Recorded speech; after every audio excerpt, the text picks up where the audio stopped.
L'actualité nous a un peu rattrapés, puisque la Chine a décidé de limiter à 40 minutes par jour l'usage de TikTok pour les moins de 14 ans, a limité à 3 heures par semaine l'usage des jeux vidéo en ligne aussi pour les adolescents. Et puis, plus récemment, en termes de quelques chiffres que j'ai trouvés intéressants, puisque là, ça met en avant ce qui peut être cette notion d'addiction, mais en parallèle, 95% des films et des séries que nous avons chacun d'entre nous sur notre page d'accueil de Netflix est personnalisé. 95% par rapport à notre usage. Sachant que les études qu'ils ont réalisées montrent qu'à partir de 60 secondes, on commence, sans avoir trouvé de film ou de série qui nous intéresse, on commence à quitter la plateforme et que l'hémorragie se fait à partir de 90 secondes. Donc nous sommes tous, le nous au sens vraiment très large, un peu déjà addicts de la personnalisation et refusons de plus en plus d'attendre ou de consacrer du temps. Je vous propose un premier tour de table pour vous présenter individuellement, rapidement.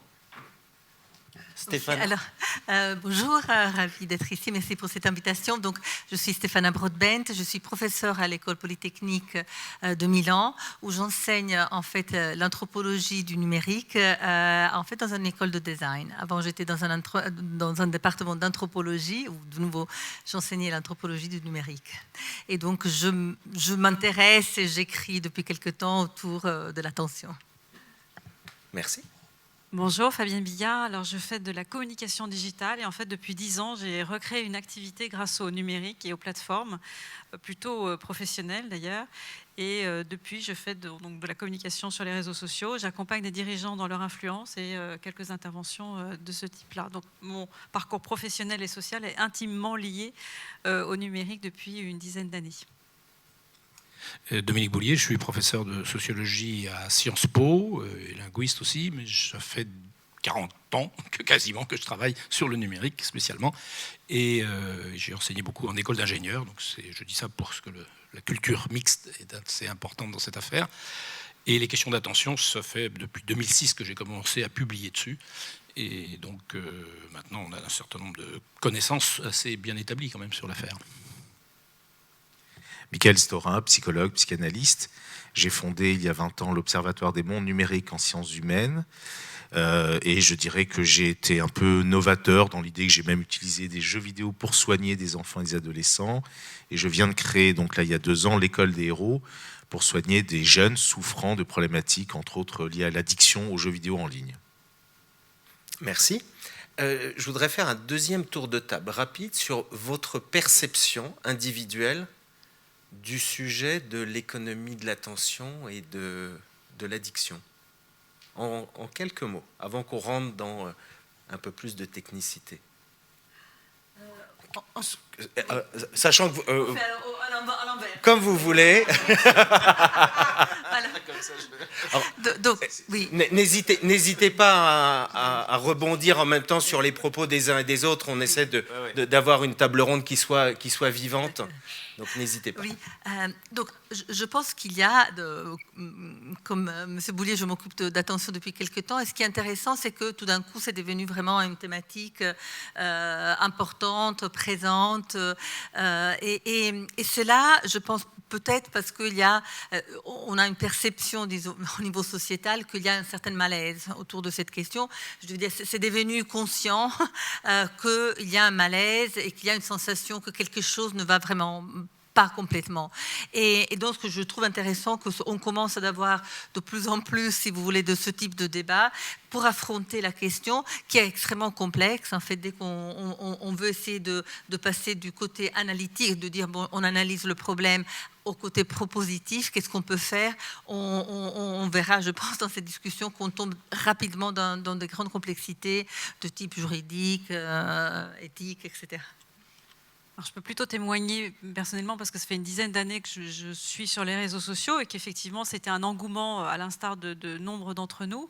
Et que, est-ce que c'était la captation de l'attention, est-ce que c'était la stratégie des plateformes à la base, une stratégie économique? Je ne sais pas s'ils avaient envisagé, comme moi mon usage, je ne l'avais pas envisagé de cette façon-là, et comment ça s'est développé et déployé auprès des plateformes. Au début c'était surtout un business de publicité, mais évidemment on s'en écarte grandement quand on voit toutes les problématiques que ça peut causer ensuite. Et aujourd'hui, bien évidemment, après l'usage, c'est une analyse de nos usages et puis même une analyse au niveau de la société, de l'impact sur la société, de l'éducation, etc., qui pose vraiment un problème. Pour introduire, très brièvement, j'aimerais bien faire le lien avec la table ronde précédente qui discutait du libre arbitre comme une question clé. Eh bien, on va discuter de l'attention, qui est précisément un problème aussi de capacité à développer nos compétences cognitives pour exercer ce libre arbitre. Les plateformes dont nous parlons ont tout fait pour éviter qu'on rentre dans une délibération, dans une discussion, dans des choix éclairés, comme on dit pour le consentement éclairé. Et donc là, nous avons un problème d'attention, mais qui est beaucoup plus vaste à partir de là. Ça veut dire qu'effectivement, quand on est dans le one-click chez Amazon, quand on est dans le one-tweet dans les réseaux sociaux, et quand on est dans le It's a Match, dans l'ensemble des sites de rencontres et des autres où on se coordonne, c'est immédiateté.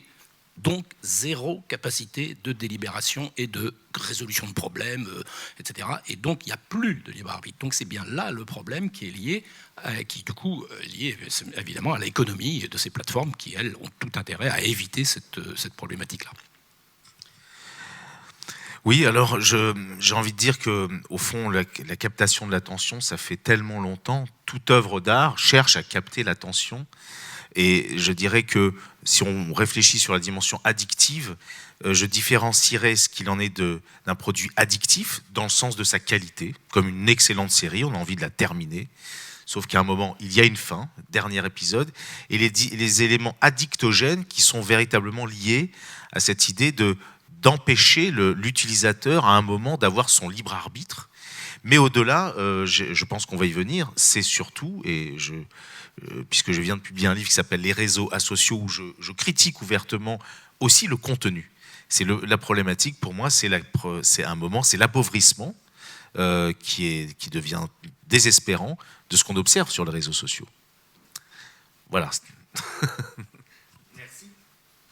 Merci. Ma première question pour introduire le sujet, Fabienne, elle est pour toi. L'économie de l'attention, en fait, dans notre quotidien, c'est un vocabulaire qu'on entend de plus en plus.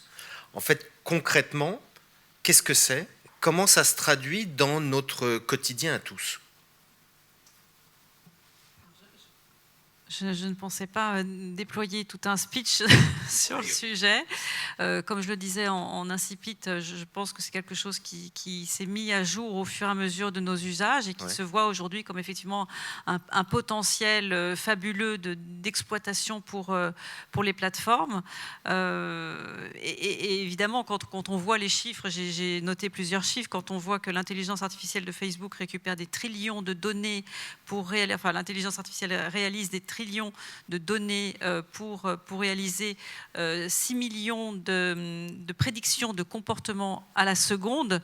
Ce sont des chiffres et c'est concret, mais qu'en est-il fait derrière? C'est pas uniquement, donc, comme je le disais, pour des publicités, c'est des orientations qui soient politiques, etc., des utilisations d'assurance. C'est un vrai business, hein. C'est vraiment commercialement très important. Je pense qu'on verra aussi sur culturellement, chacun de nos continents, comment on utilise ça et comment on paramètre ça.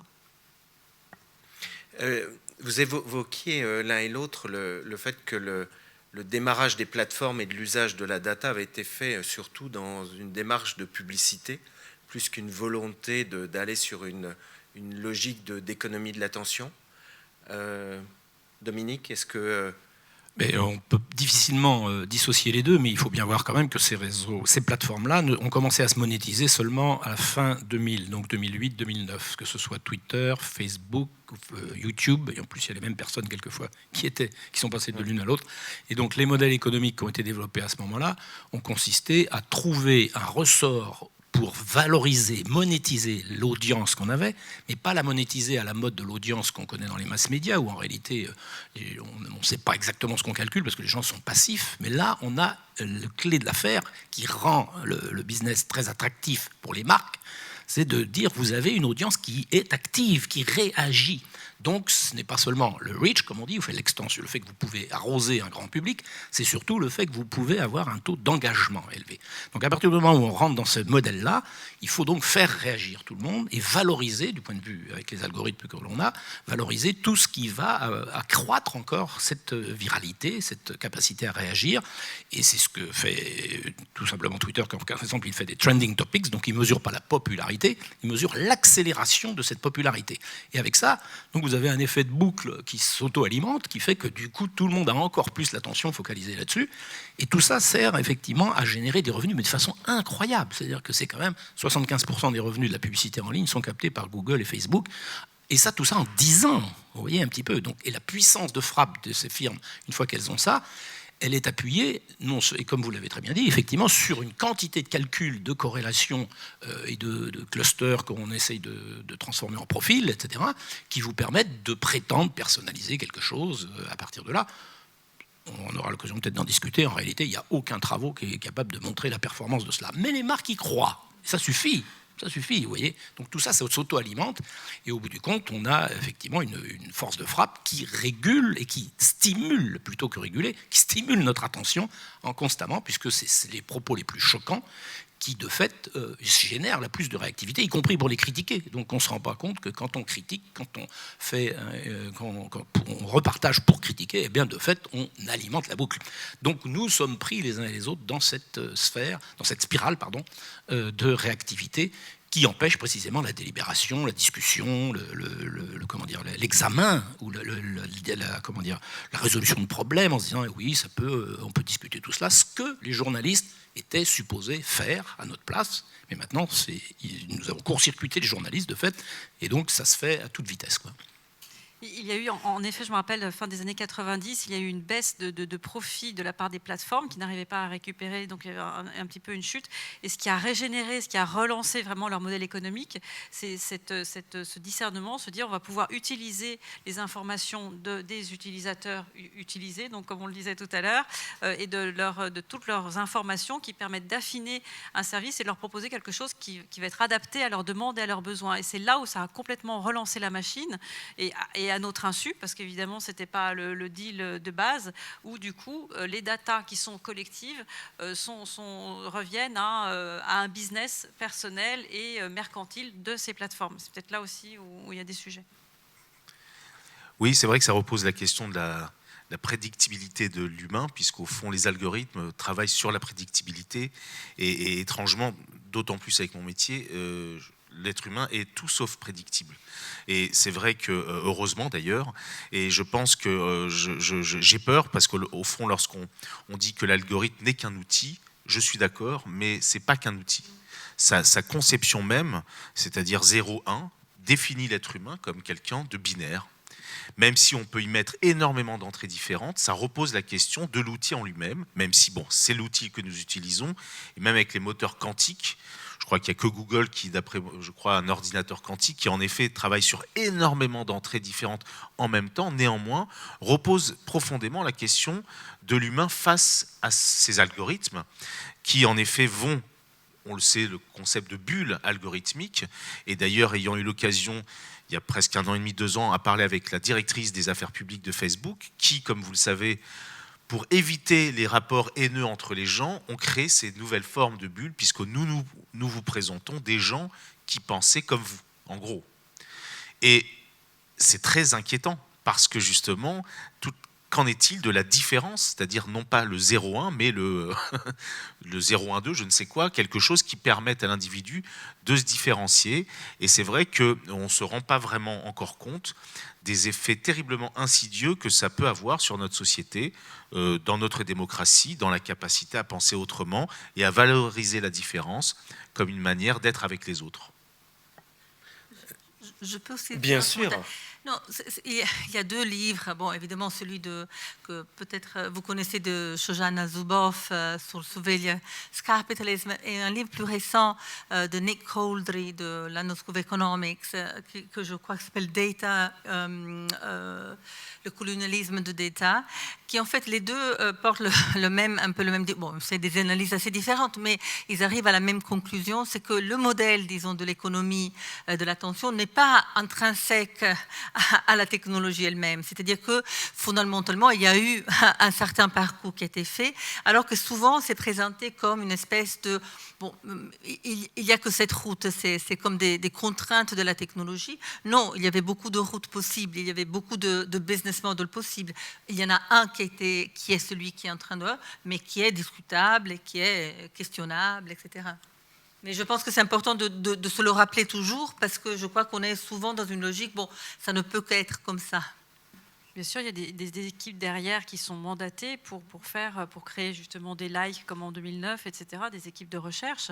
Et d'ailleurs, Facebook, on en parlera plus tard, mais utilise énormément de laboratoires de recherche pour développer des produits technologiques, mais qui utilisent, à mon sens, notre psychologie et voir nos défaillances ou...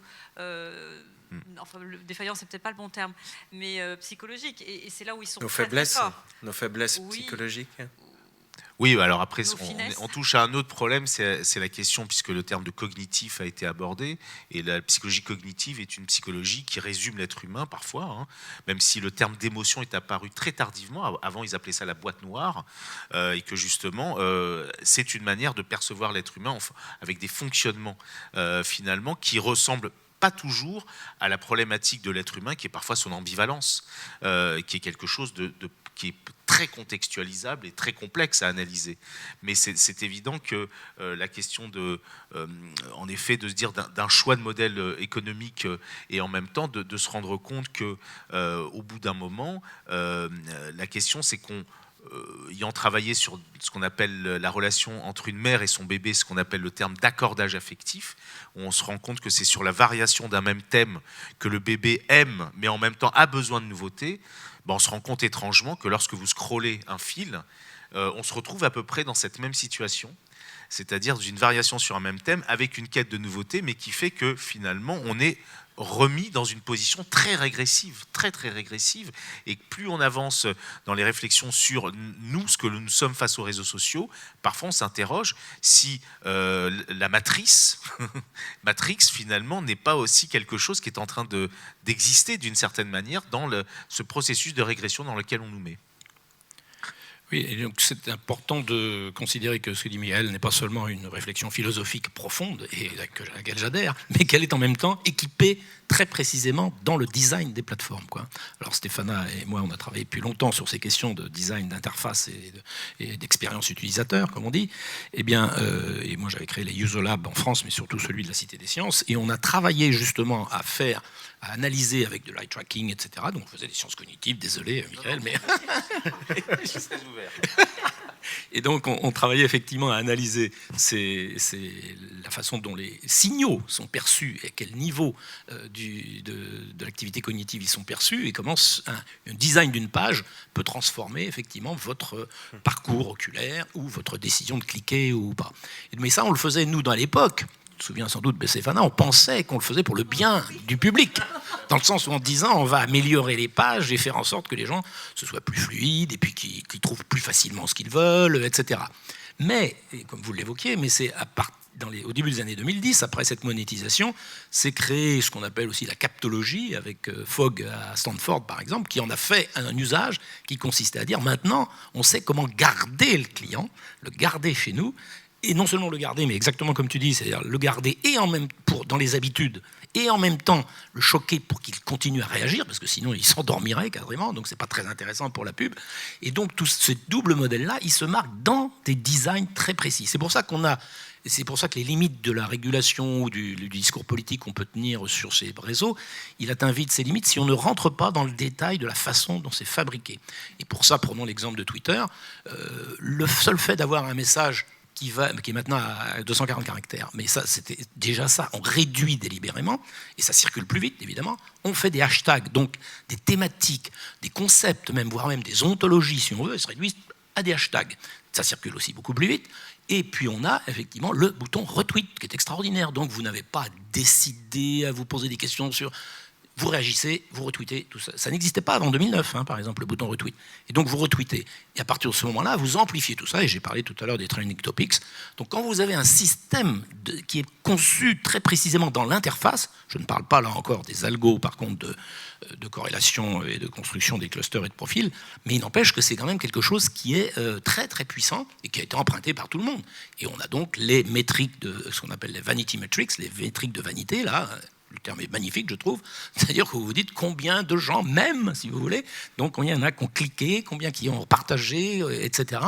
Et à partir de ce moment-là, vous avez là un mécanisme d'enfermement, si vous voulez, de captation de l'attention, mais à un niveau extrêmement, de très bas niveau, c'est-à-dire et à un très haut rythme. C'est-à-dire on réagit à ce moment-là et on conçoit, bien entendu, les contenus, désormais, pour ça.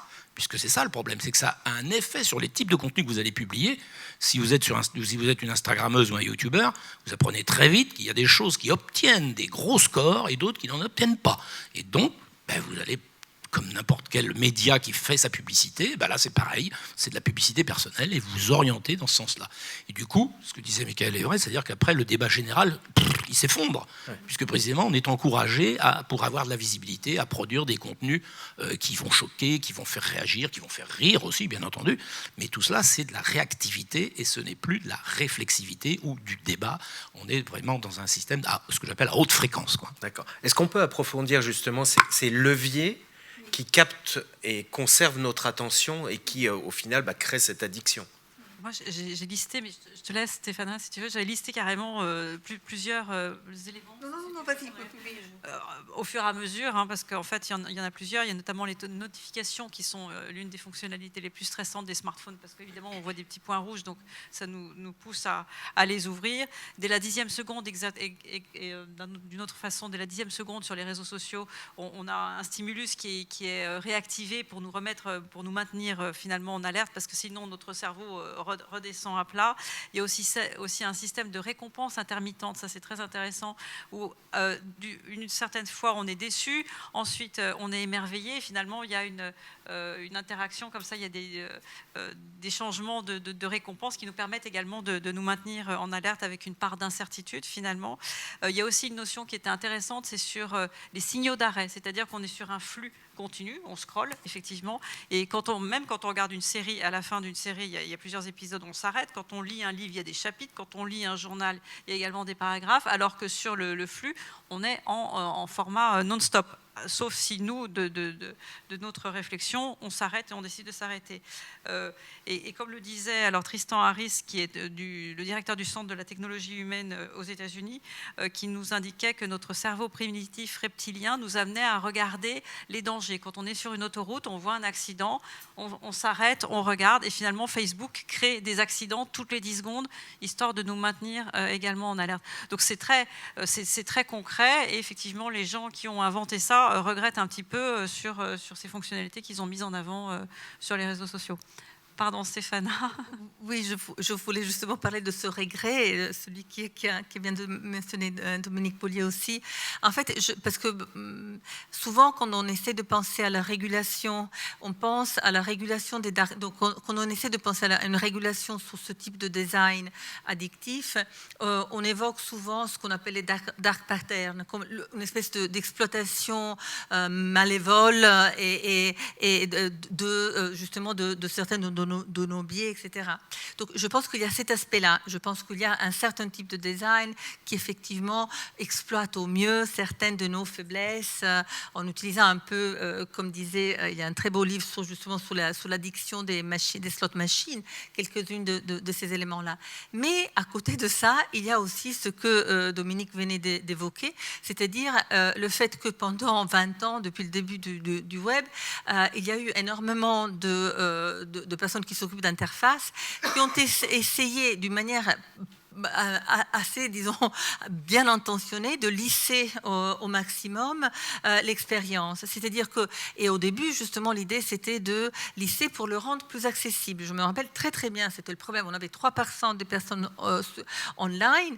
On voulait rendre le web accessible à tous, et donc il fallait d'une certaine faire de la usability, etc. Donc ce que nous avons actuellement, c'est que nous avons presque deux phénomènes en parallèle. Ce problème, justement, de la rapidité, de la licité, du fait qu'il n'y a aucune friction, etc., donc, et aucune réflexion. Et de l'autre côté, aussi, si vous voulez, un design, disons, avec qui exploite nos biais. Et les deux choses vont ensemble. Et donc, dès qu'on essaye de réfléchir à qu'est-ce que peut être une espèce de GDPR, de RGPD, de l'attention, on va devoir se confronter avec justement ces deux catégories qui après se retrouvent de design. Oui, j'avais participé à une table ronde autour des RGPD, puisque ça a été évoqué, et en même temps de se dire, bon, au fond, je suis un adulte responsable, je suis censé savoir que quand même, il y a un abus. Et qu'est-ce qu'on fait? Et en effet, 95% des Français étaient très soucieux de leurs données, mais 95% des Français ne pouvaient pas s'empêcher d'y aller. Et alors, j'ai été invité, peut-être parce que le psy, entre guillemets, est censé comprendre cette problématique, et c'est vrai que je me suis dit, alors, de manière très intime, j'ai perdu mon mot de passe, et je n'ai plus accès du tout, ni à Facebook, ni à Insta. Bon. Et je me suis rendu compte étrangement qu'au début, on est quand même dans une inquiétude un peu étrange. Et puis, rapidement et bizarrement, il s'est passé que dans la rue où j'allais, un magasin que je connaissais d'habitude, auquel je passais devant tous les jours, avait fermé et c'était un nouveau propriétaire. Et je me suis dit, il y a quelque chose qui fait qu'on va sur tous les jours, en gros, sur Facebook, sur Insta, on rencontre à peu près les mêmes personnes. Il y a cette sorte de familiarité qui, avec les années, parce que ça fait quand même pas mal d'années que ça existe, qui fait que quitter Facebook, véritablement, le fameux mouvement de delete Facebook, c'est prendre un risque énorme, c'est de quitter quelque chose de soi. Et c'est pour ça que j'avais dit avec ironie, Facebook, c'est un peu comme ta mère, tu as envie de la quitter, mais tu n'y arrives toujours pas. Il y a une dimension très irrationnelle qui fait qu'on a du mal, en effet, à quitter quelque chose de soi, même si, on le sait, comme l'a dit Dominique Cardon, les liens faibles, on a très peu de relations réelles avec les gens, mais quelque chose fait qu'il y a cette sorte d'attachement étrange vis-à-vis des réseaux sociaux et cette idée que peut-être Facebook est comme une forme de grand doudou. Est-ce que je peux poser une question? Parce que ce qui m'interroge, c'est que l'addiction et l'emprise en réponse, est-ce que c'est un peu une pathologie tout de même? Donc, est-ce qu'on est tous dans une pathologie potentielle d'addiction, ou est-ce qu'il y a quand même, parce que pour la psychologie, il y a quand même des terreaux, addiction à l'alcoolisme, à l'alcool, enfin à la drogue, etc. Est-ce qu'il en est de même pour les réseaux sociaux? Pardon de... C'est d'échanger. On n'est pas tous identiques devant cette addiction-là. D'un point de vue des grandes classifications psychiatriques comme le DSM, donc c'est américain, le dernier parlait de potentialité. C'est dernièrement l'OMS, il y a quelques mois, qui a dit qu'il y a de nouvelle forme d'addiction aux jeux vidéo en ligne, mais il n'y a pas de concept véritablement d'addiction aux réseaux sociaux. Donc voilà, maintenant, il est évident qu'on voit bien qu'il y a en effet quelque chose, mais je crois qu'il faut rentrer après dans le détail. Moi, j'ai eu l'occasion de parler avec certaines personnes sur, je crois qu'un des types d'images qui revient en boucle sur les réseaux sociaux, c'est quand même les chiots et les chatons. Et je me suis rendu compte qu'en effet, puisque l'addiction est une lutte antidépressive, il faut le savoir, hein, c'est une manière de se soigner paradoxale, et ben j'ai quand même eu l'impression au moment que les chiots et les chatons fait partie des nouveaux Prozac qui permet à certains êtres humains, à certains moments, d'aller mieux. Mais c'est plutôt une minorité des populations. Enfin, écoutez, c'est les images qu'on voit le plus. Je ne vois jamais de chat. Moi, je vois pas de chat et je suis un peu allergique en plus. Parce que vous avez coupé l'algorithme. C'est que l'algorithme fonctionne bien pour toi. Alors, vous parliez de Facebook, le doudou. Alors, c'est plutôt le doudou des plus âgés, parce que les jeunes générations sont quand même peu présentes sur Facebook. Est-ce qu'on retrouve la même mécanique en fonction des des réseaux sociaux et donc des tranches d'âge qui adoptent chacun des réseaux? En fait, on voit bien qu'il y a besoin, précisément parce qu'on se retrouve trop facilement maintenant sur Facebook, quand on est un ado, on se retrouve trop facilement avec toute la famille. Vous voyez, et le principe même de l'adolescence, c'est d'essayer d'inventer son monde, d'exister indépendamment, et donc de tester, de faire des expériences avec des nouveaux collectifs, etc. Donc à partir du moment où tout le monde vous suit et que vous êtes repéré de loin, ça n'a plus grand intérêt. Mais en attendant, il reste toujours présent, énormément, hein, contrairement à ce qu'on croit, c'est vraiment toujours présent là-dessus. Mais l'activité, en revanche, elle n'est pas tout à fait la même, parce que vous allez plutôt vous focaliser effectivement plutôt sur Instagram, parce que déjà il y a les images, d'une part, sur YouTube, parce qu'il y a les vidéos, et parce que vous êtes contributeur. C'est beaucoup plus facile, ça paraît un peu bête de dire ça, mais quand même Facebook est beaucoup plus exigeant, j'allais dire, en termes de production de contenu, que Instagram, qui n'est pas un réseau de photographes, hein, contrairement à ce qu'on aurait pu croire au début. C'est un réseau effectivement de publication d'images, et c'est le plus facile à faire hein, en termes d'expression. Idem pour YouTube, même si après on commence à évoluer, à devenir un producteur et être un youtubeur fameux. Donc là, il faut vraiment de l'expertise. Et puis après ça, eh bien, on passe à Snapchat, on passe à TikTok. Le tout étant marqué quand même, vous le noterez, par une accélération du temps raccourci. C'est-à-dire que les stories, par exemple, qui ont été empruntées par tout le monde après, elles étaient présentes sur Snapchat d'abord. Et la particularité, c'est qu'effectivement, c'est une façon là de vous attraper pour dire si tu les vois pas maintenant, elles auront disparu. Et donc voilà, donc au cas où on aurait une façon de réguler sa propre attention en se disant tiens, ça m'intéresse, je le verrai une autre fois, etc. Non, on ne peut pas, il faut l'avoir maintenant. Et donc ça, et dans TikTok, c'est la différence, c'est qu'il y a un fil tellement dynamique et tellement bien adapté que vous commencez à rentrer dans une vidéo et que la suite vient tout de suite et puis que vous décrochez très très peu. C'est très difficile de décrocher, effectivement, parce que là, on a un vrai design de plateforme, de sélection de contenu et de principes de captation de l'attention qui sont extrêmement puissants. Donc, mais les ados, ils se mettent en scène plutôt sur ces plateformes-là, non pas parce que, ils détestent la plateforme Facebook en tant que telle, mais parce qu'elle est moins exigeante sur le plan sémiotique, j'allais dire sur le plan du type de contenu qu'on produit. Et puis, c'est pas le cas pour TikTok, par contre, parce que TikTok, il faut faire des efforts pour être vu. Et autrement, et surtout parce que derrière, vous passez dans d'autres groupes d'âge qui sont plus indépendants, et puis il y en aura d'autres, parce qu'on va passer à autre chose. Il y a eu des tentatives, il y a eu Tumblr, et puis ça s'est un peu effondré, etc. Donc il y en aura toujours tout un tas d'autres groupes pour se singulariser, parce que malgré tout, si vous êtes dans le grand réseau qui fait masse, effectivement, vous n'arrivez plus forcément à vous distinguer. Mais ça fait partie des expériences de l'adolescence, à mon avis, tout à fait normales, quoi, hein. Donc ça se spécifie au bout d'un moment, quoi. Mais il y a une surenchère sur la captation de l'attention entre les différentes plateformes. Est-ce que c'est une volonté de capter notre attention ou en fait la captation n'est qu'une conséquence parce qu'il y a une nouvelle plateforme qui va arriver, qui va être extrêmement performante et qui risque de siphonner leur clientèle. Le cas de TikTok, qui est quand même une plateforme récente et qui fait peur à Facebook, fait peur à tous les acteurs actuels, de peur de voir la plateforme se vider de ses clients en quelque sorte. Je dirais que la motivation de la concurrence, effectivement, elle existe beaucoup, mais Facebook a quand même maintenant les reins solides. Donc, on n'aurait pas dit ça au début 2010, quand ils sont entrés en bourse. Effectivement, on se disait, c'est incroyable, c'est quand même une bulle, etc. Maintenant, ils sont un modèle économique qui tourne, et avec les ressources qu'ils ont les moyens de prendre toutes les idées des autres, ce qu'ils ont fait avec les stories, ou de racheter les firmes complètement, ce qu'ils ont fait avec Instagram ou WhatsApp. Avec TikTok, je n'ai pas observé effectivement quel type d'imitation ils ont pu faire, mais je pense qu'ils ont dû récupérer un certain nombre d'idées.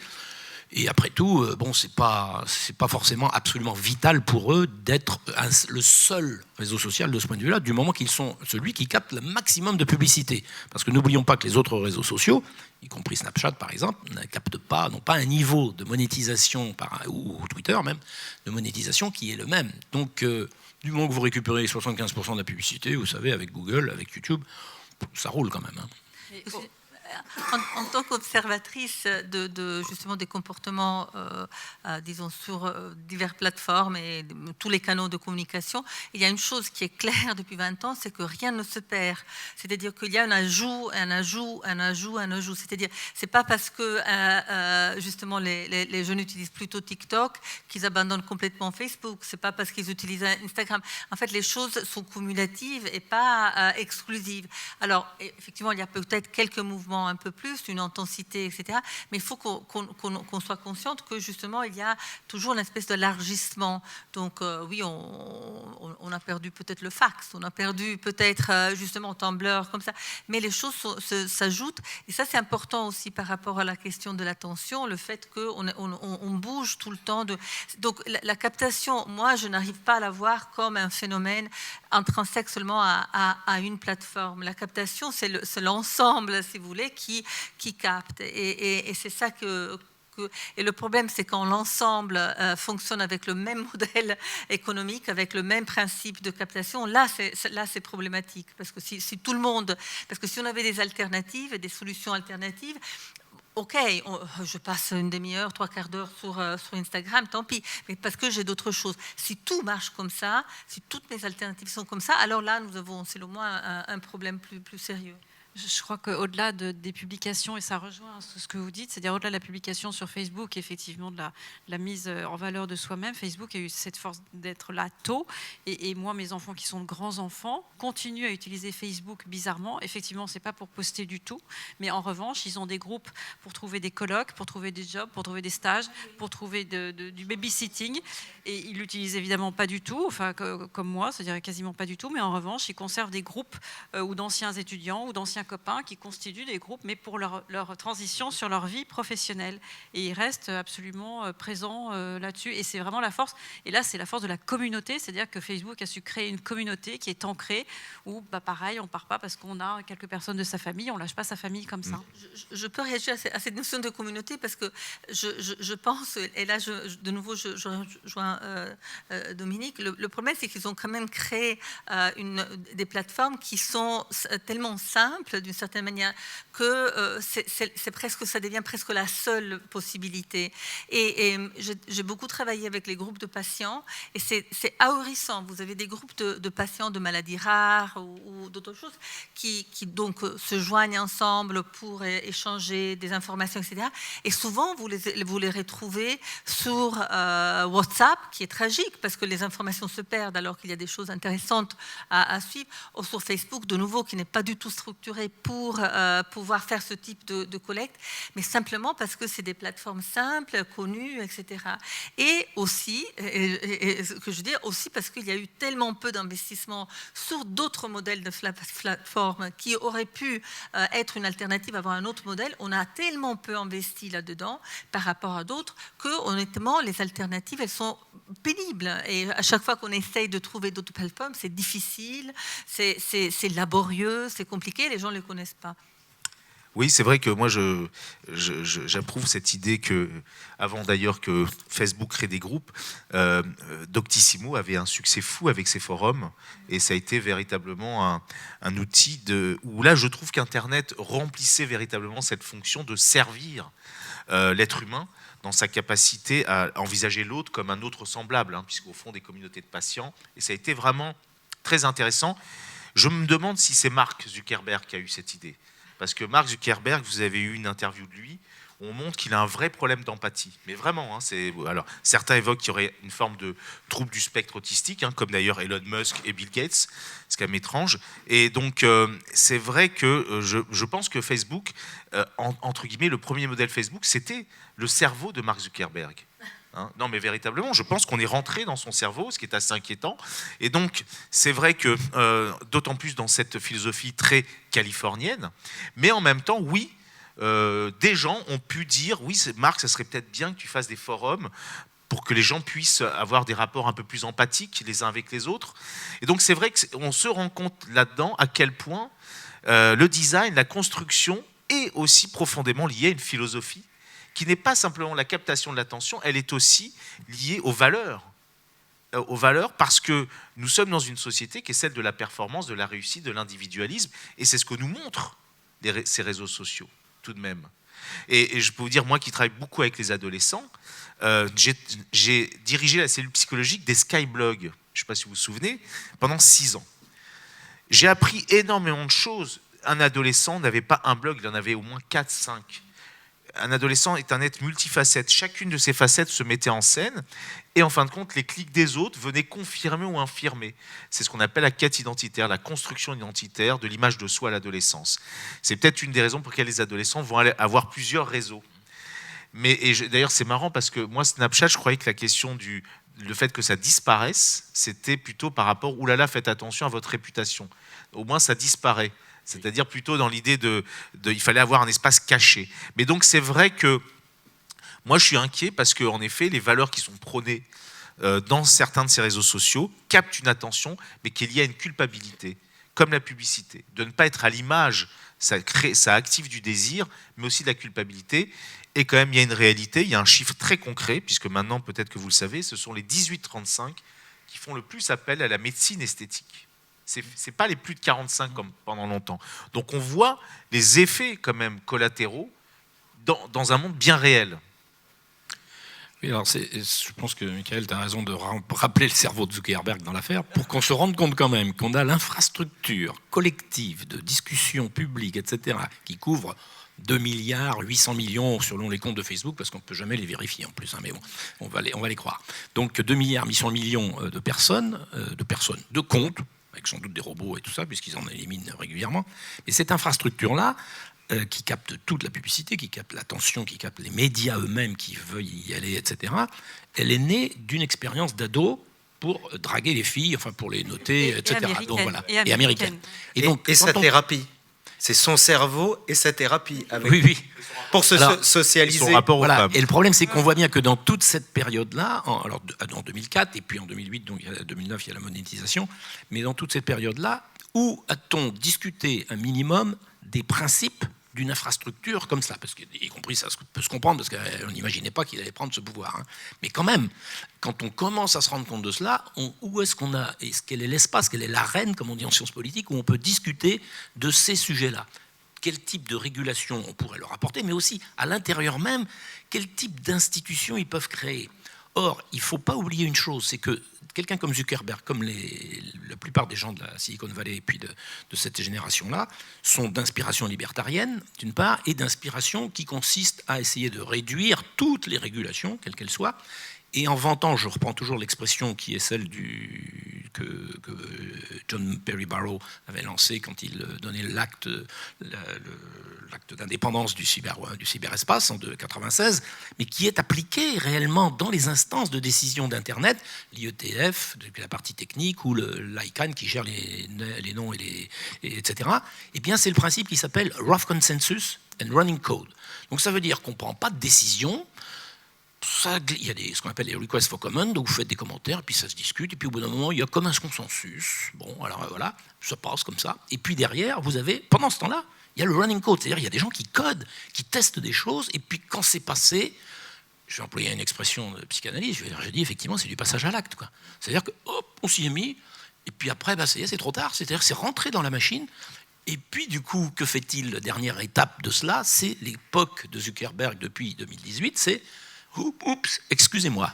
Vous voyez un petit peu. Alors, donc vous avez un système légal, institutionnel, qui gère la vie sociale de milliards d'êtres dans le monde, qui est fondé sur du rough consensus, on ne sait pas trop qui décide, et du running code. Il y a des développeurs, par contre, qui lancent les trucs, et puis si ça ne marche pas, on s'excuse, et puis ça va, on continue, on recommence, quoi.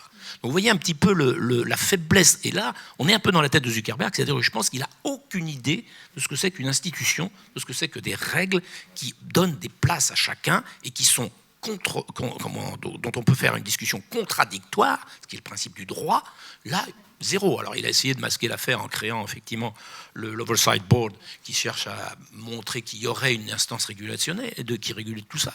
Mais même l'Oversight Board dit clairement maintenant qu'ils font ce qu'ils veulent en réalité derrière, hein, même eux qui sont nommés. Donc vous voyez un petit peu là, la gravité de la situation. J'ai publié d'autres papiers depuis qui j'espère vont sortir en bouquin sur le fait que les plateformes, ce type de plateforme, mais Google est pareil, hein, Amazon aussi, sont des menaces pour l'État du point de vue et du droit, le droit. Il faut qu'on se rende avec une force de frappe extraordinaire. Donc de nos petites vies et de nos petits phénomènes attentionnels, on peut faire le lien avec la menace pour les États-nations. Les États, c'est la partie organisationnelle, j'allais dire, et puis les nations, c'est la partie imaginaire, comme on dit. Eh bien, il crée une forme d'imaginaire, de participation collective dans cet aspect-là, qui remplace prétendument la nation et qui malheureusement, elle n'a pas toutes les instances de régulation que l'on a, qui ont mis des siècles à s'inventer. La question qu'on peut se poser, c'est est-ce que ce n'est pas la suite normale de l'histoire, puisqu'à chaque révolution industrielle, il y avait une nouvelle source d'énergie, il y avait un nouvel accès à la connaissance, et il y avait un système politique qui en remplaçait un autre. La fin des empires, les démocraties qui arrivent, aujourd'hui, les démocraties, elles souffrent terriblement.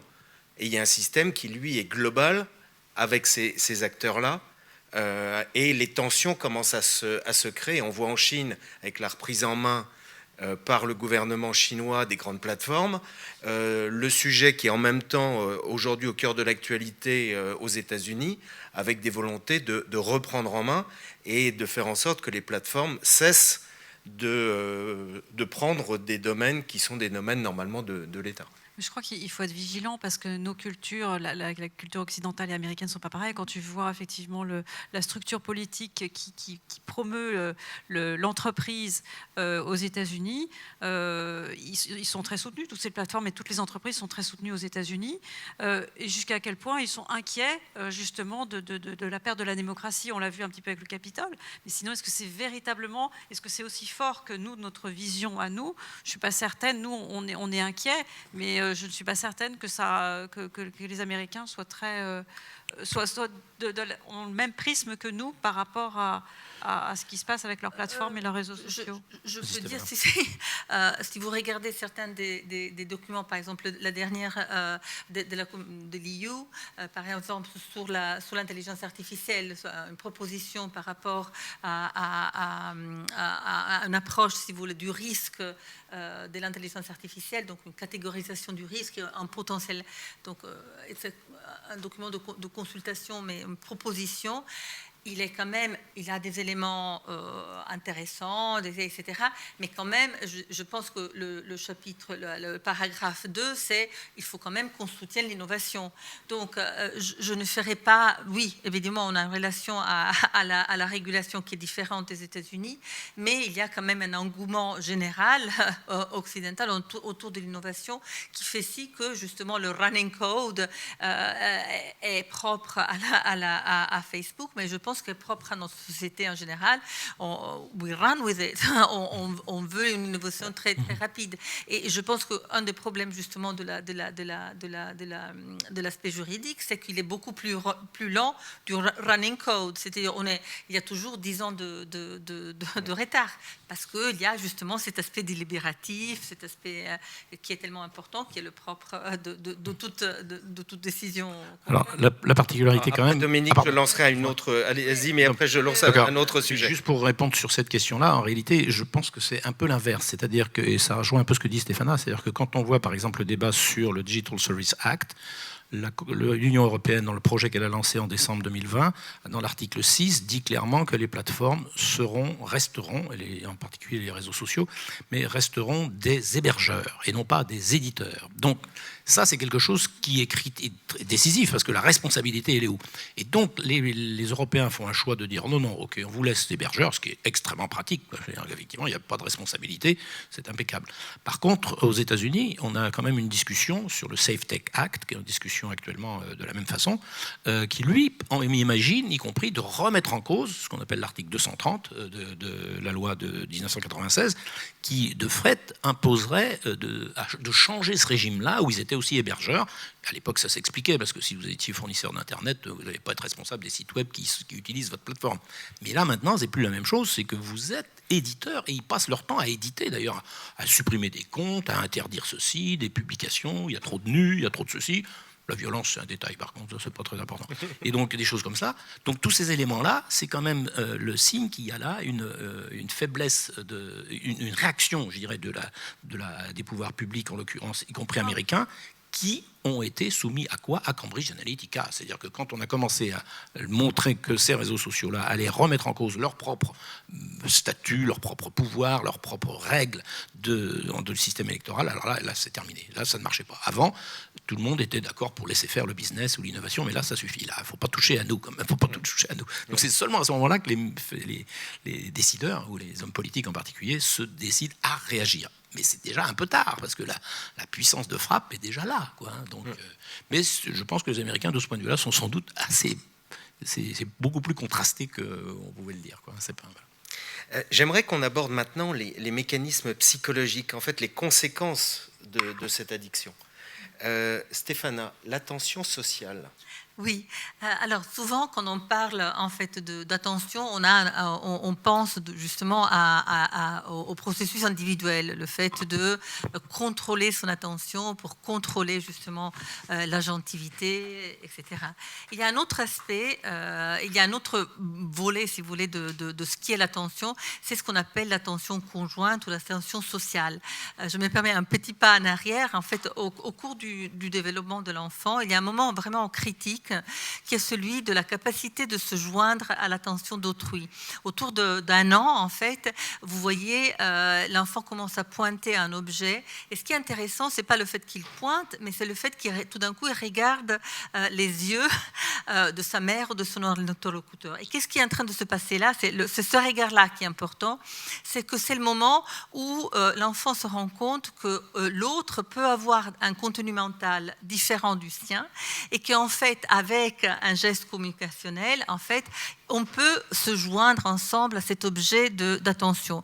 Et en fait, on considère que ce moment-là dans le développement est vraiment un peu le précurseur, si vous voulez, de l'acquisition du langage, de la collaboration, etc. Et il y a beaucoup d'études autour de ça. Et ce qui est intéressant, c'est aussi on est parmi les seuls primates qui, en fait, on est les seuls qui avons cette capacité d'attention conjointe. Alors, cette capacité-là, cette capacité incroyable justement de collaborer, de se joindre à autrui, je pense est aussi celle qui est à la base de ce qui a fait qu'on a pu passer cette pandémie d'une certaine manière à nous joindre à l'attention d'autrui via nos canaux, qui fait qu'avec un SMS, un petit message, un petit texte, avec peu de lignes, on comprend, etc. Donc, et un peu aussi à la base, un peu de nos mécanismes d'intelligence collective, etc. Donc, c'est vraiment quelque chose d'important. Et j'aimerais bien la souligner, cette attention sociale, parce que c'est un autre aspect que j'estime être vraiment gravement mis en discussion quand il y a une captation. Et c'est aussi cet aspect-là sur lequel, je pense, il n'y a pas eu justement d'investissement suffisant. On s'est tellement concentré, le web s'est tellement concentré sur justement des plateformes d'information, de consommation d'information, qu'objectivement, il y a eu assez peu, je pense, d'investissement, etc., sur cette forme d'attention conjointe qui est tellement puissante et tellement, disons, précieuse. La santé mentale. Oui. C'est un grand sujet. Oui, ça va, la mienne va plutôt bien. Non, j'ai essayé parce que l'attention conjointe, en effet, est une expérience essentielle, et j'ai essayé de réfléchir par rapport à ce que certains, puisque Cyrulnik est allé jusqu'à dire, mais parfois il va loin, il a dit, écoutez, toute cette génération née avec l'ordinateur, entre guillemets, ne pourront pas véritablement développer suffisamment leurs neurones en miroir, qui seraient donc finalement aussi en lien avec une des premières expériences d'empathie qui est l'attention conjointe, et donc nous aurons une génération de pervers narcissiques. Bon, moi j'ai trouvé ça un petit peu excessif, parce que c'est quand même oublier qu'avant même qu'il y ait un écran, il y a d'abord la tablette tactile préférée de n'importe quel bébé, c'est la maman, ou le papa, on va dire. Mais donc c'est vrai que voilà. Néanmoins, ça pose en effet beaucoup de questions dans le rapport même à la sensorialité, puisque nous sommes réduits à une relation main-œil. Et c'est vrai qu'on sait que la sensorialité la plus empathique, ça reste le toucher. Alors, on commence à se retoucher, là, on s'est serré la main tout à l'heure, mais c'est vrai que pendant longtemps, on était, et je crois qu'il y a quelque chose, en effet, qui réinterroge même le rapport à l'autre, et la question de comment est-ce qu'on peut être attentif aux autres, simplement à travers un écran. Et c'est vrai que la question de à quel point est-ce que la médiation par un écran, qu'est-ce que ça engendre ? Mais là, ça va bien au-delà des réseaux sociaux, qui peut-être appuient néanmoins, parce que je crois qu'ils ont rajouté un logo empathie ou sur Facebook, je ne sais plus, ou quelque chose, où ils voulaient le faire, montrant à quel point je me sens proche de ce que dit quelqu'un. Et en même temps, c'est évident que on le voit à travers. Alors, je sais que ça va être un sujet abordé plus loin, mais vous avez ce qu'on appelle l'expérience immersive avec le casque, où on s'est rendu compte que peut-être c'est grâce à ce casque qu'on pourra revivre véritablement des sentiments d'empathie qu'on n'aurait pas. Et entre autres, on l'a fait en Angleterre avec des gens qui étaient racistes, où ils incarnaient un noir dans la rue ou dans le métro. Ça n'a pas du tout marché. C'est beaucoup plus compliqué. Donc c'est vrai que finalement, il nous manque, il y a quelque chose en termes de contraction espace-temps propre à Internet, qui peut-être en oublie une dimension importante pour pouvoir accepter la différence, avancer ou autre, c'est le temps.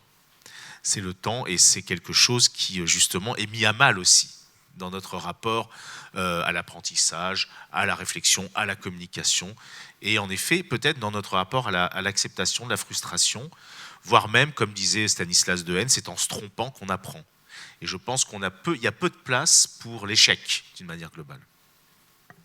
Mais ça veut dire que cette attention, en fait, on rentre dans une époque où on n'accepte plus d'attendre, on n'accepte plus de s'ennuyer, on n'accepte plus d'être seul. Est-ce que ça a un effet à long terme sur notre état d'être humain ? Parce qu'on parlait tout à l'heure, lors de la précédente table ronde, de changements plutôt au niveau de l'humain augmenté. Mais est-ce qu'au niveau psychologique, la suppression progressive, et notamment avec les jeunes générations, n'a pas un effet sur notre condition humaine ? Alors ça serait donner beaucoup de pouvoir, néanmoins, mais quand même, il y a une forme de télescopage étrange entre une société qu'on évoque depuis les années 80, une surattention du bien-être de l'enfant, une fragilité parentale, même un épuisement parental lié à beaucoup d'injonctions, une narcissisation de notre société, et comment étrangement les réseaux sociaux sont venus comme à point nommé pour exacerber cette tension qui était déjà là. Et nous, en psychanalyse, vous savez, il y a ce fameux terme de surmoi. On évoque que ça fait 30 ans qu'il est mort, 30-40 ans, et qu'on évoque maintenant plutôt ce qu'on appelle l'idéal du moi, qui est une instance beaucoup plus tyrannisante, parce que l'idéal du moi correspond à une norme sociale à laquelle on doit correspondre, qui est parfois celle de la manière dont les parents... Les réseaux sociaux ne font que, d'après moi, révéler cette tendance très inquiétante, parce qu'on n'est jamais à la hauteur. On n'est jamais à la hauteur de quelque chose qui nous renvoie systématiquement au fait que, ben non.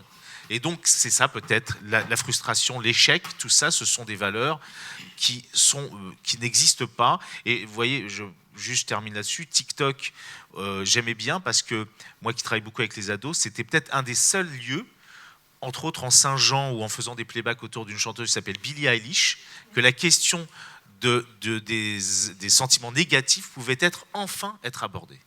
Parce que ça, c'est important à l'adolescence, dans une dimension créative, qu'on puisse évoquer cette question du négatif qui existe aussi dans l'esthétique de la souffrance adolescente. Oui, ça sort un peu quand on voit ces femmes qui montrent leur vergéture, etc. Enfin, je veux dire, oui, il y a des tentatives de contre-feu, de résistance, c'est vrai. Depuis quelque Oui. temps. Oui, je pense que c'est important de ne pas tirer trop rapidement des conclusions, même si vous avez remarqué, j'étais quand même assez critique sur cette domination-là des plateformes, mais très précisément sur un certain nombre d'éléments. Vous voyez, c'est parce que d'autres vous ont fait des publication très fameuse sur le fait qu'effectivement on retrouvait là des invariants de l'humanité qui étaient effectivement détournés et qui étaient un sabotage, et donc l'humain futur était à courir à sa perte. Bah écoutez, ça va quand même un peu vite dans besogne. D'abord parce qu'il faudrait faire la démonstration de ce qui est affecté. D'autre part parce qu'il y a de la diversité, c'est ce que disait aussi Stéphana, c'est-à-dire qu'il y a effectivement d'autres possibilités. Il y a quand même des choses qui n'ont certes pas l'appui politique, notamment qui serait nécessaire, mais ça existe. Il y a des gens qui essayent de faire autre chose, qui essayent de faire autrement. Et si on prend l'exemple de la plus grande réussite du web qui est Wikipédia, je veux dire, c'est tout un autre monde, si vous voulez. Hein. Donc il y a des moments où ça se frite, effectivement, sur Wikipédia aussi. Il y a des disputes et des battles assez fortes sur le contrôle d'un espace, mais ça n'a rien à voir avec la polarisation qu'on observe ailleurs.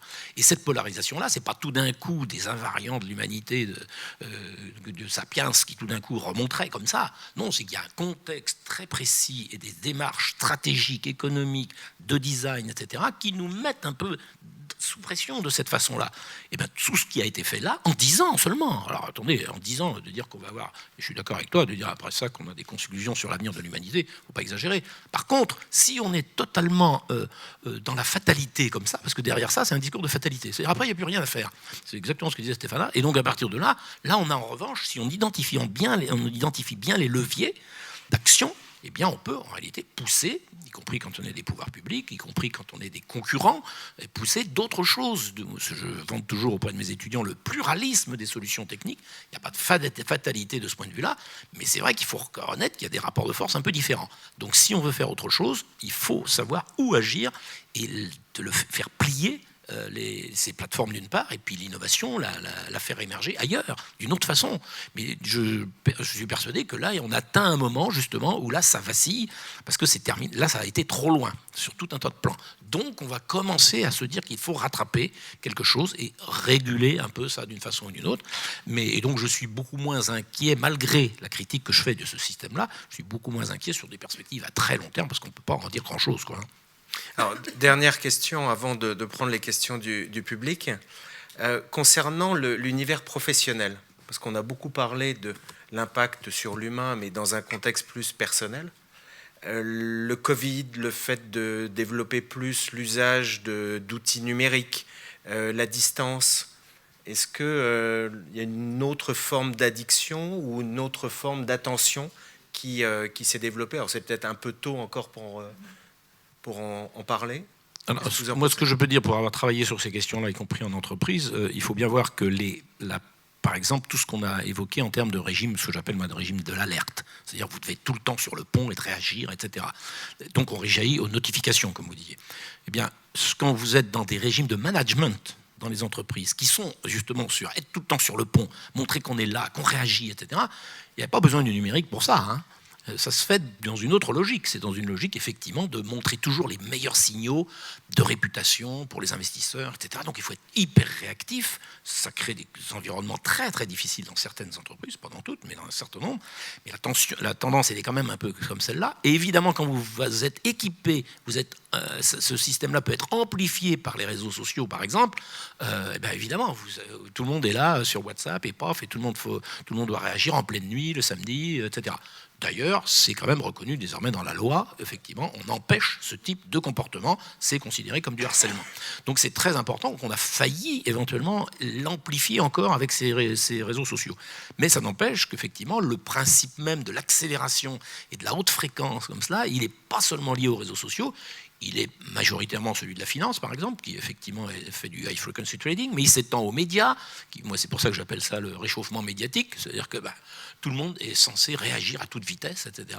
Ce modèle-là, il n'est pas seulement dépendant des réseaux sociaux. Vous voyez. Donc maintenant, là, on a un levier technologique qui accélère le tout. Il faudra peut-être éventuellement travailler à le ralentir. Et là, il y a des façons dans le design de trouver les moyens de ralentir et de rendre tout le monde conscient du fait qu'on est embarqué dans une spirale qui tue la réflexivité, qui tue les possibilités de débat et qui, du coup, nous tue notre libre arbitre dont on parlait dans la table ronde précédente.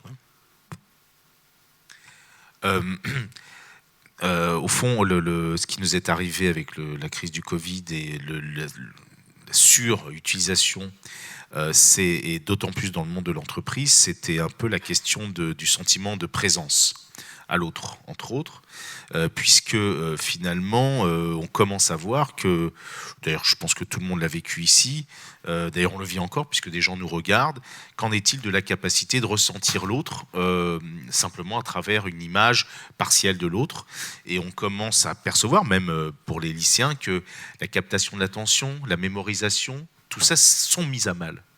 Et que finalement, on ne peut pas nier que la relation à l'autre, elle existe aussi dans ce sentiment de présence. Et que même si, alors peut-être qu'on pourrait imaginer de manière folle qu'on mette un bébé dans une situation où le rapport à sa mère ne serait qu'avec un écran, je ne suis pas sûr qu'on arriverait à voir quelqu'un qui pourrait envisager même qu'il existe. Donc c'est quand même cette question qui a été reposée.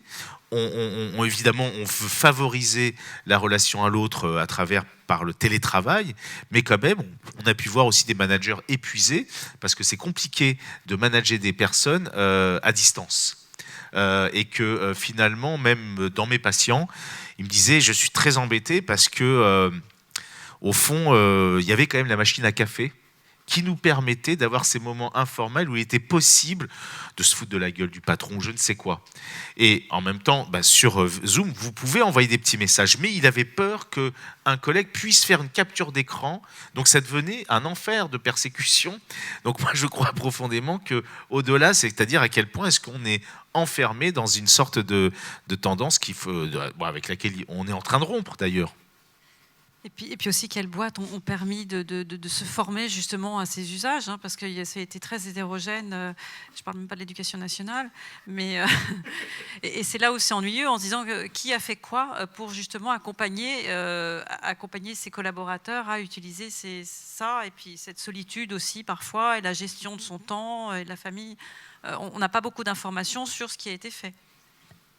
Si je peux me permettre, pour revenir à la question de la joint attention, une des choses qui a manqué énormément et en fait qu'on retrouve dans des situations d'être ici ensemble, c'est justement le fait que là, dans cette situation-là, il y a un phénomène d'attention conjointe. En fait, vous êtes ensemble, à nous regarder, et c'est une expérience extrêmement différente. Parce que justement, on sait que tout le monde est ensemble dans cet effort attentionnel. Et ce qui a manqué en classe, ce qui a manqué dans plein de situations, et ce qui, je pense, a contribué à la pénibilité de l'expérience, parce que tout d'un coup, pour revenir à la question de l'attention, en fait, joint attention est un énorme support à l'attention. Si on considère que l'attention est un effort, et puis toutes les études de psychologie montrent que c'est un effort, le fait d'être ensemble, d'être joint, en fait rend cet effort moindre, alors qu'on a été placé dans des positions où justement on devait gérer d'une manière très volontaire, très volontariste notre attention avec ça. Et donc ça, je pense que ça a été aussi important dans cette expérience. Redouane, quelques questions du public? Oui, alors je pense qu'on va changer. On va prendre d'abord les questions du public. Il y en a deux qui sont extrêmement intéressantes. Alors la première, c'est celle de Béatrice.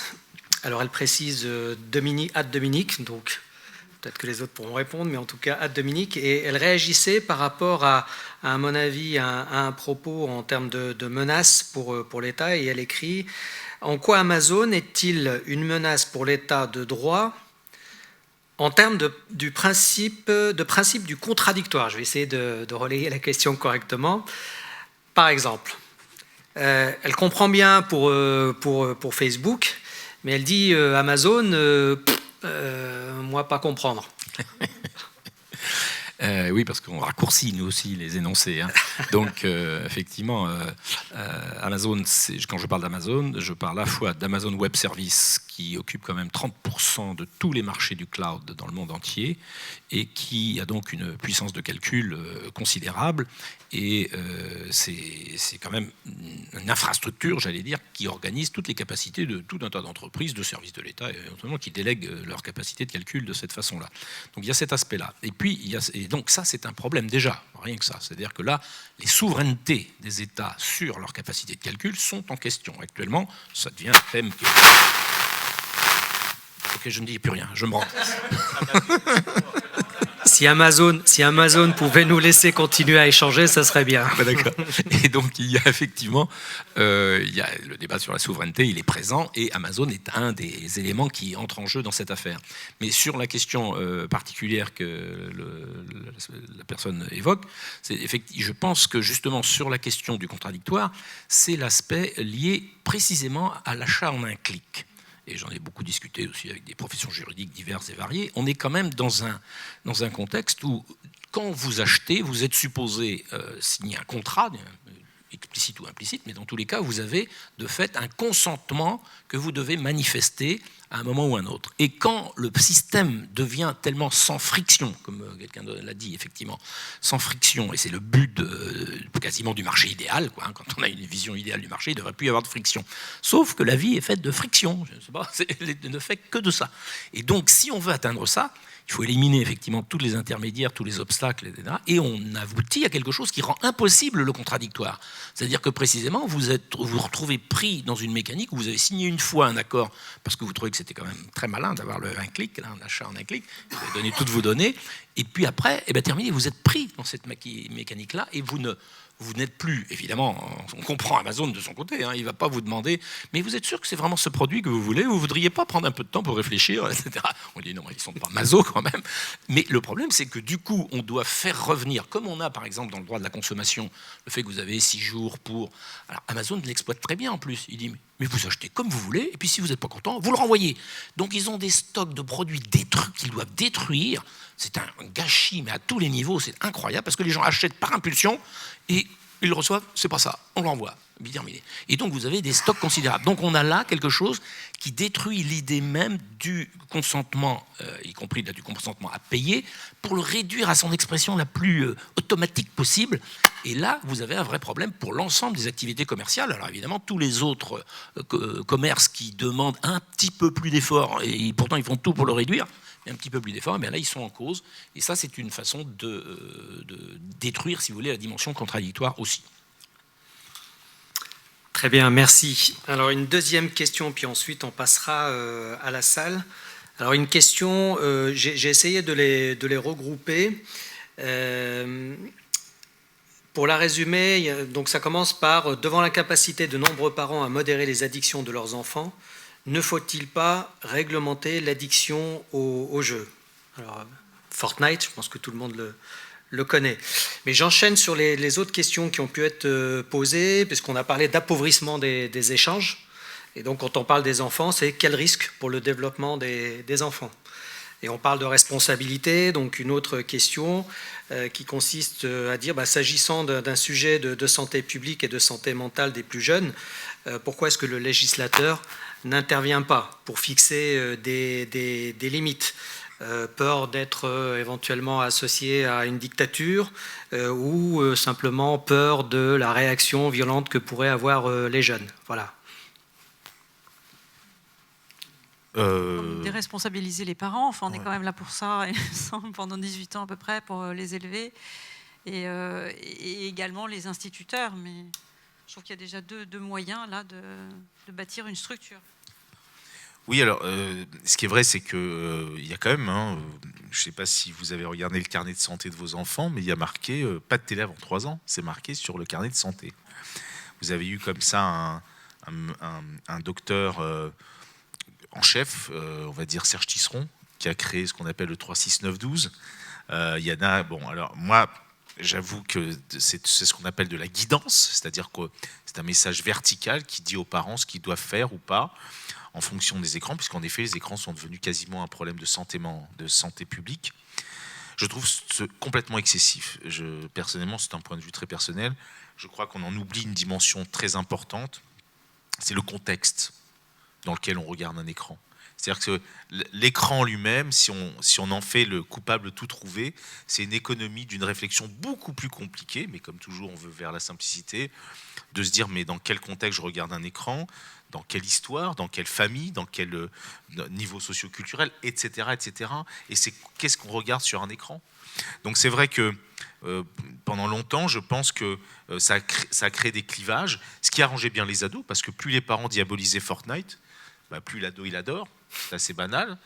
Dernièrement, j'ai travaillé sur Squid Games, c'est la même chose. Là, en ce moment, les bien-pensants n'arrêtent pas de dire « Oh là là, faites attention ». Ça donne encore plus envie de la regarder. Donc je crois qu'on est un peu... c'est compliqué, c'est des sujets assez compliqués. Moi, j'ai tendance à penser qu'il faut... on se rend compte que quand la communication se passe au sein de la famille, quand les parents vont pas trop mal et qu'ils arrivent à investir l'attention conjointe qu'ils peuvent avoir, parce qu'il y a des attentions conjointes avec plus de qualité que d'autres, étrangement, je peux vous dire que c'est pas dramatique. Et je vais même aller plus loin, puisque on peut se permettre d'avoir un message. Je pense que maintenant, il faudrait partager nos écrans, véritablement. C'est-à-dire que quand notre ado nous dit « Tiens, j'ai vu une vidéo YouTube », qu'on la regarde. Parfois, c'est débile, je reconnais, mais néanmoins, je ne connaissais pas ce rappeur. Tiens, moi, je vais te montrer NTM, c'était mon époque, donc, etc. Donc, je crois que c'est peut-être un avenir potentiel, c'est de partager véritablement, de parler autour des écrans. Et à partir de ce moment-là, on est moins dans cette bulle où finalement on va, nous, parents, accuser nos ados de trop être sur leur portable, alors que la main, tenant le portable à la main. Hein. On soulève là exactement le problème de dès qu'on essaie d'aborder la question de l'attention, on risque de basculer très vite sur le contenu. C'est-à-dire que si votre enfant vous dit « je viens de passer 8 heures à lire Proust sur l'écran », super, un génie. Je veux dire, qu'est-ce que j'ai engendré un génie. S'il vous dit 8 heures sur Squid Game, alors non, et c'est exactement ça le problème. C'est pour ça que la question est tellement problématique et c'est très difficile de l'aborder par le contenu. C'est très difficile. Justement, souvent on essaie d'aborder la question par les vulnérabilités, donc par les enfants, etc., en s'appelant à d'autres lois, à d'autres systèmes sur l'audiovisuel. Mais justement, il y a effectivement, donc il y a des discours autour du temps, combien de temps, etc. Mais c'est vraiment quelque chose que selon moi est un sujet de débat, parce qu'en plus c'est extrêmement conflictuel et dès qu'il y a conflit à l'intérieur de la famille, c'est intéressant parce que typiquement ça touche quelque chose d'assez profond. Mais c'est vraiment, on a mis le doigt là où ça fait mal. Ça me fait penser à l'alimentation. On peut faire un parallèle entre la façon de s'alimenter. Alors on parle de temps aussi sur les écrans, mais finalement quand on avale 15 kilos de frites, c'est pas la même chose quand on avale 15 kilos de salade verte. Et il y a une vraie différence et on peut faire un parallèle là qui est assez évocateur. Oui, puis il est assez, il serait assez sain, je l'allais dire, de la part des parents qui s'inquiètent légitimement de ce qui arrive à leurs enfants, qu'ils se regardent eux-mêmes. C'est-à-dire qu'ils regardent effectivement, et que nous regardions, je suis parent aussi, effectivement de regarder l'intensité de notre activité avec les écrans en général. Alors si c'est les écrans en général, là on explose tout. Hein. Donc, mais en plus avec les écrans d'entertainment en général, de loisirs, etc. aussi. Et en ce moment-là, on se rendrait compte que pour les réseaux sociaux en particulier, nous sommes en tant qu'adultes, et puisque sinon on s'occupe toujours de prendre soin des autres, mais on ferait bien prendre soin de nous-mêmes, c'est-à-dire que de ce fait-là, on ne prend pas soin du tout de notre santé mentale collective. Je ne dis pas là encore avec des individus, des pathologies, etc. Non, je parle de collectivement, le rythme que nous proposent les plateformes et que nous proposent et qu'on accepte d'une certaine façon, il est malsain du point de vue de la vie collective, de cette haute fréquence, de la réactivité dans laquelle on est et du fait qu'on ne prend plus le temps de réfléchir, de prendre son temps de faire un tas de choses. Donc, si on a vraiment une conscience de ces risques-là, il faut s'occuper de nos propres activités dans les médias, dans les activités y compris professionnelles, etc. Et se donner des moyens de, non pas déconnecter, parce que tout de suite on dit on déconnecte. Oui, puis une semaine après vous revenez, vous repartez au même niveau. Donc l'important c'est justement de ralentir tout cela. J'ai des propositions dans le bouquin que j'ai publié effectivement où j'explique comment on peut proposer des mesures dans les interfaces et dans le calcul des algos pour faire en sorte qu'on publie moins souvent et qu'au bout d'un moment on ait des barrières, des quotas. C'est-à-dire si vous publiez plus d'un tweet par jour, vous êtes obligé d'attendre 24 heures. Liberté d'expression préservée, et vous attendez 24 heures.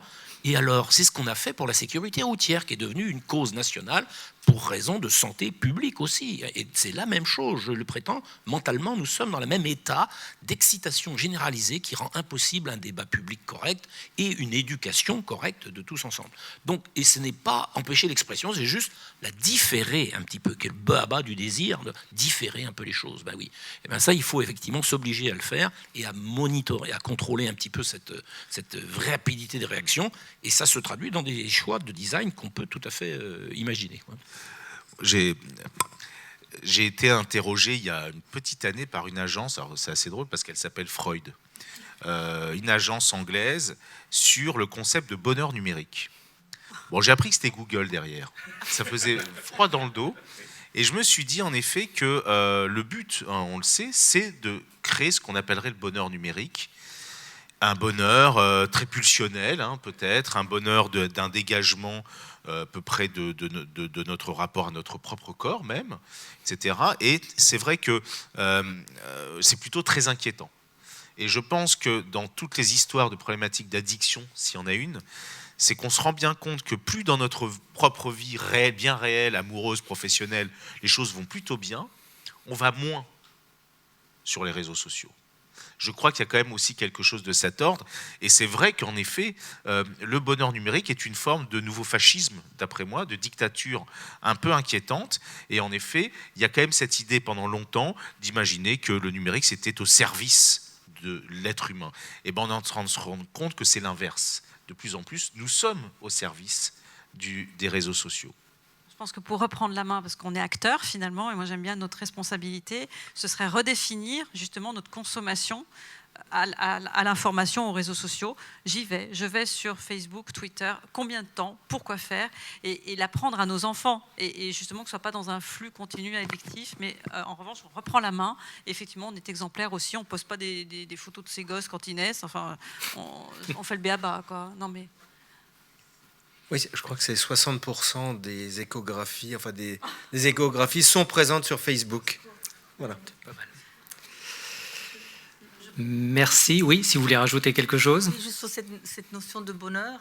En fait, une ancienne étudiante chinoise, Wan, qui avait fait une très belle anthropologue, donc, qui avait passé 1 an dans une usine en Chine pour donc étudier les usages numériques des personnes, des travailleurs. Donc, elle était dans les dortoirs, elle dormait dans les dortoirs avec les jeunes femmes qui passaient beaucoup de temps sur leur écran, et elle a cette phrase, une fille se tourne vers elle, elle a le téléphone dans la main, et puis elle se tourne et dit « Est-ce que tu ne trouves pas que la vie est atroce en dehors de ça ?» Et je trouvais ça, et c'est vraiment la phrase forte de son... Et objectivement, probablement, sa vie était assez atroce. Et ça revient un peu à d'autres expériences, d'autres études de personnes qui jouent beaucoup, aussi d'étudiants chinois qui racontent justement que quand qui construisent ces mondes virtuels pleins d'unicornes, des choses kitsch, roses, etc. Elle dit, mais nous, quand on regarde en dehors de notre fenêtre, tu ne peux pas imaginer que c'est moche. Donc, il faut qu'on construise ce monde-là. Et donc, c'est un peu cette notion et je parle aussi de contexte, etc. Et qu'est-ce qu'on construit, quel bonheur on construit. Il faut aussi se rendre compte qu'il y a aussi une agentivité quand même dans ça. On parle d'addiction, mais c'est aussi un énorme espace de construction, à moins apparente, d'un lieu qui est perçu comme meilleur. Ouais, mais alors ça rejoint totalement, puisque je crois qu'on devait aborder les métaverses, mais le film Ready Player One, mais il s'avère que celui qui a inventé l'Oculus, je crois qu'il s'appelle Palmer, je ne sais plus son nom de famille, a quand même dit sur son blog, nous, en Californie, on n'a pas besoin de ce casque, parce qu'on va super bien. Par contre, en Europe et dans d'autres pays où ils sont très déprimés, ils vont en avoir vraiment besoin. Voilà, c'est là où on... Pour prolonger la psychologie de Mark Zuckerberg, donc là, on est dans la logique de développement des métaverses. On aura l'occasion peut-être de refaire la même table ronde dans 1 an, dans 2 ans ou dans 3 ans. Et là, on pourra parler de l'impact psychologique des métaverses qui sont susceptibles d'être d'un autre registre et par rapport aux réseaux sociaux. Parce qu'une fois qu'on est dans la matrice, l'addiction est quand même formidable. Et le Squid Game, je pense, c'est un bon exemple de ce que peut être du métaverse avec ces gens qui ont une vie réelle qui est abominable et qui vont se retrouver dans un univers complètement virtuel. Oui, mais un impact psychologique, mais politique, économique, tout. Et c'est là où c'est inquiétant, parce que pour paramétrer, on n'y arrive déjà pas avec les réseaux sociaux. Alors, si on... C'est pas un nouveau web qu'il crée. À travers certaines entreprises. C'est un nouveau monde. Je remarque que vous êtes en train d'employer la technique de la captation de l'attention. Voilà, donc on avait bien compris la technique. On relance les questions. J'ai noté les points rouges sur l'écran, je ne les ai pas vus, mais le président a aussi besoin de son temps de captation. Donc, et on a eu une communication visuelle et il m'a dit c'est le temps. Donc je pense qu'on peut vous remercier. Merci beaucoup. Et puis, pardon. Alors donc communication visuelle établie, donc on a le droit de prendre du temps sur celui du président. Donc s'il y a des questions dans la salle, est-ce qu'il y a des mains qui se lèvent? Non, donc par respect pour le président. Oui, pardon, il y a Vladimir donc, qui souhaite rajouter quelque chose avant simplement un dernier mot. Merci beaucoup pour cette heure et demie de captation d'attention que nous avons vécue grâce à un contenu extrêmement riche. Donc, c'est de la captation d'attention très positive. Merci d'avoir répondu favorablement à notre invitation, d'avoir consacré du temps. Et un remerciement tout particulier pour Stéphana, qui aujourd'hui était à l'Assemblée nationale et va y retourner pour défendre un projet. Et elle nous a rejoints pour participer à la table ronde. Voilà. Merci. Merci Vladimir, et merci à tous les quatre pour cette très belle table ronde. Malheureusement, notre journée s'achève. Merci aux sponsors qui nous ont permis, par leur financement, de créer cette belle journée. Merci aux intervenants. Je ne vais pas tous les citer parce qu'il y en a eu trop, mais 3 tables rondes sur ce thème de l'éthique, c'est quand même extrêmement important. Et merci aux organisateurs, notamment Vladimir, Redouane et Christian. Nous avons passé de longues heures à préparer depuis maintenant 1 an cette journée. Et donc je vous dis maintenant, merci à tous, à l'année prochaine. Et maintenant, il est l'heure d'aller prendre l'apéritif pour ceux qui ont eu le courage de venir. Ceux qui sont à distance, malheureusement, bon drink chez vous. Et à bientôt.